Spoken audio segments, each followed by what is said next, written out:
Salut à tous, c'est Sophie. Bienvenue sur ma chaîne où je partage mes astuces pour une maison propre et bien organisée. Restez avec moi, on commence tout de suite. Un lave-linge finit tôt ou tard par tomber en panne, l'usure naturelle, une mauvaise utilisation, des surtensions et d'autres facteurs entraînent au fil du temps divers dysfonctionnements. Le remplacement et la réparation de certaines pièces peuvent nécessiter le démontage complet de l'appareil. Il est bon que votre appareil soit sous garantie et que vous puissiez faire appel au service. Dans le cas contraire, vous devrez faire appel à des spécialistes, dont les services ne sont pas bon marché. Dans cet article, nous allons vous expliquer comment démonter un lave-linge de vos propres mains. Avec un peu d'expérience en électrotechnique, à l'aide d'outils et en s'appuyant sur des schémas, vous pouvez démonter vous-même le lave-linge et éliminer les petites pannes quelle que soit la marque, Samsung, LG, Indesi, Bosch, Ariston, Zanussi, Kaiser, etc. Les lave-linges automatiques ont une conception et un principe de fonctionnement similaires. Dans notre article, vous trouverez peut-être quelques différences avec votre modèle, mais elles sont insignifiantes et n'affectent pas le processus de démontage. Il convient de mentionner d'emblée que toutes les pannes ne peuvent pas être réparées par soi-même. Par exemple, le diagnostic et la réparation du module de contrôle électronique et du moteur nécessitent des connaissances et des compétences particulières, et le remplacement des roulements, surtout si le lave-linge est équipé d'une cuve soudée, requiert des outils spéciaux, ainsi que des efforts physiques, du temps et de l'ingéniosité. Étape préparatoire. Comment démonter un lave-linge? Pour commencer, vous devez vous préparer à l'opération à venir. Déterminez l'endroit où le travail de réparation aura lieu. Une pièce bien éclairée d'une surface d'au moins 2 fois 2 mètres est la meilleure option. Recouvrez les sols d'un film ou de journaux, afin de ne pas les salir pendant le démontage. L'étape suivante consiste à préparer les outils et l'inventaire nécessaires. Vous pouvez avoir besoin d'un tournevis avec un jeu d'embout ou un jeu de tournevis Phillips. Une clé à molette. Un tournevis plat. Point des clés et des douilles.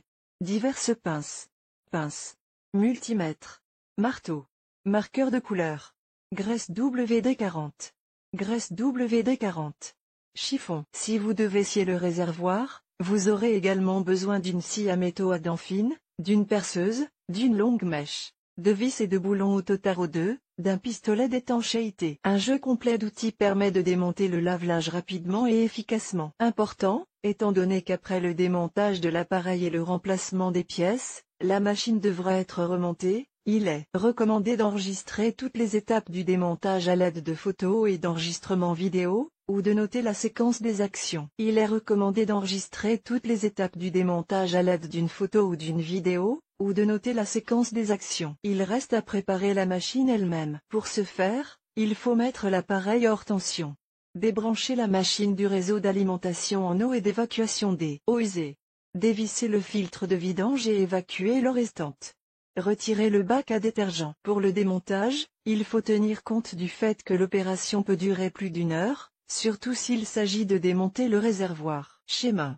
Avant de commencer le travail, familiarisez-vous avec l'appareil du lave-linge. Les schémas vous donneront une idée claire de la structure de la machine et de l'emplacement de ses composants. Le dispositif d'un lave-linge automatique. Cher lecteur, abonnez-vous à notre Telegram, vous y trouverez des informations utiles sur l'entretien ménager et plus encore. Accédez au canal. Emplacement des principaux composants démontage. Après avoir pris connaissance des schémas, vous pouvez vous mettre au travail. La première étape du démontage consiste à retirer le panneau supérieur de l'appareil. Il y a 2 vis au Totaro 2 à l'arrière de l'appareil, dans les coins supérieurs, sur lesquels le panneau est fixé. Dévissez-les à l'aide d'un tournevis cruciforme, puis soulevez l'arrière du couvercle, poussez-le vers vous et retirez le panneau. Il est ensuite nécessaire de retirer le panneau de contrôle. Pour ce faire, dévissez les vis qui le fixent, sur les côtés du corps de la machine et sous le récepteur de poudre. Retirez le panneau des loquets et fixez-le au crochet de service sur le côté, s'il est fourni par le modèle. Vous pouvez débrancher tous les fils, mais veillez à les étiqueter au préalable afin d'éviter toute confusion lors du remontage. Passez à l'arrière de l'appareil et dévissez la vis de fixation du robinet d'arrivée à la machine. Déconnectez les fils qui vont de la soupape à la cavité du réservoir de poudre,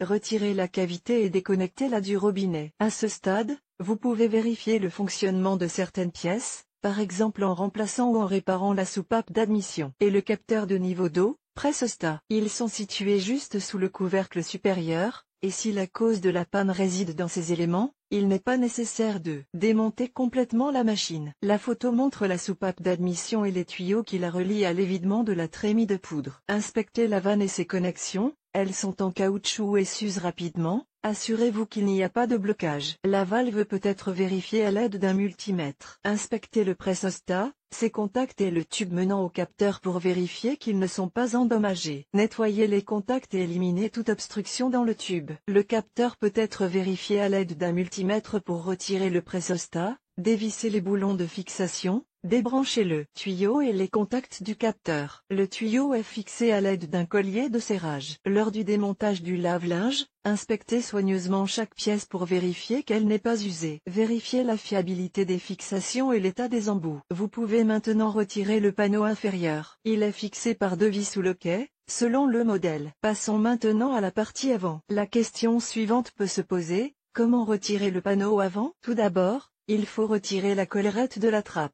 Il est fixé par un collier, anneau, qui peut être saisi à l'aide d'un tournevis plat et détaché. Retirez ensuite le collier et rangez-le dans le tambour. Veillez à ne pas endommager le caoutchouc. Il faut ensuite dévisser quelques boulons qui fixent la serrure de l'écoutille. Avant de mettre la manchette dans le tambour, vérifiez qu'elle n'est pas moisie et nettoyez-la si nécessaire. Le panneau frontal est retiré en même temps que le toit ouvrant. Pour l'enlever, il faut dévisser les vis autotaraudeuses qui fixent la paroi au corps de l'appareil. Elles sont situées dans les coins supérieurs et inférieurs. Il reste à retirer le panneau des loquets crochets en le soulevant légèrement. Au préalable, débranchez les fils du loquet de verrouillage. Le retrait du panneau arrière est beaucoup plus facile, il suffit de dévisser les 4 vis et de retirer la paroi. À ce stade, débranchez tous les tuyaux reliés au réservoir de la machine, le tuyau de remplissage, le tuyau de vidange, les tuyaux du pressostat et du bac à poudre, si ce n'est pas déjà fait. Dévissez les colliers au préalable. Débranchez ensuite les fils de l'élément chauffant et du capteur de température. L'élément chauffant est situé au fond de la cuve, devant ou derrière, selon le modèle. Pour le contrôle, il est préférable de démonter complètement le chauffage. Dévissez l'élément de fixation et retirez l'élément chauffant du socle. Débranchez également les fils du moteur et le câblage. Fixez ce point afin de ne pas vous emmêler avec les fils lors du remontage. Lors du démontage, il est recommandé de retirer l'élément chauffant et de le détartrer. Tous les câbles électriques de la machine peuvent être attachés au réservoir à l'aide de liens. Détachez-les et mettez-les de côté. Marquez toutes les bornes. Si, au cours du démontage, l'une des fixations ne cède pas facilement, ne forcez pas pour la dévisser, mais utilisez de la graisse spéciale. Les contrepoids doivent maintenant être retirés. Ils sont situés en haut et en bas de la machine. Dévissez les boulons de fixation et retirez les contrepoids. Vous aurez besoin d'une clé à choc. Retirez ensuite la courroie d'entraînement. Déconnectez ensuite le moteur en dévissant ses fixations. Retirez la poulie en tournant le boulon au centre. Débranchez le tuyau d'évacuation en retirant le collier à l'aide d'une pince. Il reste à retirer la cuve du lave-linge. Dévissez les fixations de l'amortisseur en basculant la machine sur le côté, puis remettez-la dans sa position initiale, retirez délicatement la cuve des ressorts et enlevez-la de la machine. Au préalable, pliez tous les fils pour qu'ils ne vous gênent pas. Les amortisseurs de lave-linge peuvent tomber en panne à cause de la production de graisse et la question la plus importante, comment démonter le tambour du lave-linge? Le tambour se trouve à l'intérieur de la cuve.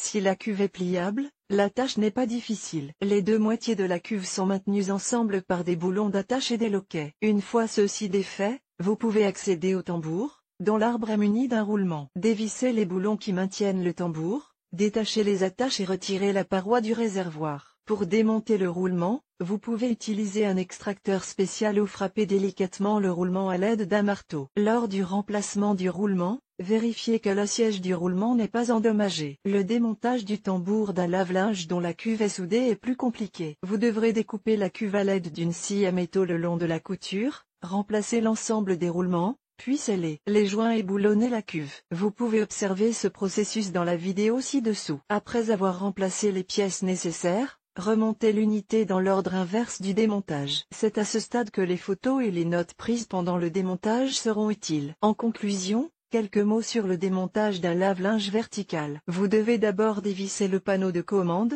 fixation latérale, puis démonter la soupape d'admission, le module de commande et les autres pièces disponibles. Le panneau supérieur n'est pas démontable sur tous les modèles de lave-linge. Il faut ensuite dévisser les panneaux latéraux, puis accéder aux fixations de la paroi avant. La suite des opérations consiste à retirer successivement toutes les pièces. Dans les appareils à chargement vertical, les roulements sont situés de part et d'autre du tambour et leur démontage demande un peu plus de temps. Vous savez maintenant comment démonter un lave-linge. Suivez les recommandations, utilisez les schémas, n'oubliez pas de noter vos actions, et vous serez certainement en mesure de réparer la machine vous-même. Nous espérons que notre article vous sera utile. Vidéo sur le sujet de l'article. La vidéo montre le processus de démontage du lave-linge et de la cuve-scier pour remplacer les roulements. Anastasia Doroshenko, diplômée du lycée physico-mathématique et de l'école d'art de l'auteur. Elle a reçu une formation économique supérieure dans le domaine de la gestion de l'innovation. Indépendante. Mariée, elle voyage beaucoup. Elle s'intéresse à la philosophie bouddhiste, aime le transurfing et la cuisine méditerranéenne.